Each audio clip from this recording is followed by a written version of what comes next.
Hi, so last week I started making a video and I was sharing some of the lessons that I learned from teaching the Bible. We began through the book of Joshua, and there's a lot of really neat lessons out of all those stories, but to try to explain it without having to explain the whole stories was a bit too complicated and confusing, so I'll skip that for now. But I'm just going to share one simple thought that I found helpful this last week.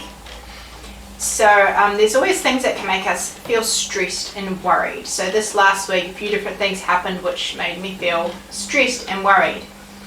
But sometime around then, I was reading in one of my journals and I had this verse written down: Martha, Martha, you are worried and troubled about many things, but one thing is needed. And Mary has chosen that good part which will not be taken away from her. And it just really struck me in a way that it hasn't before. Like, there's so many times I've found this verse helpful or convicting, but this time it just struck me how there's one thing that's needful, and it's not worry and stress. Because he said, you're worried and troubled about many things, but one thing is needful. Sometimes it feels like it's necessary to stress.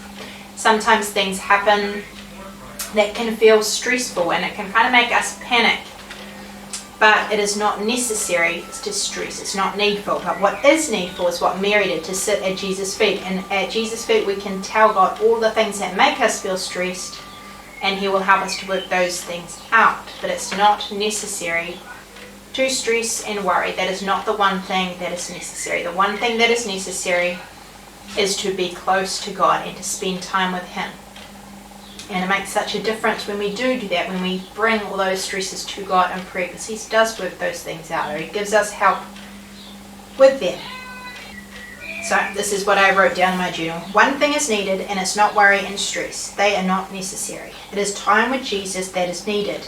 And when we seek our relationship with Him first, our needs will be provided for.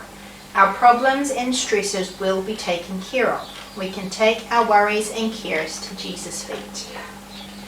So whatever it is that might make you feel stressed or worried today, it's not necessary to worry and stress about them. But what is necessary is to take those things to God and to be close to God.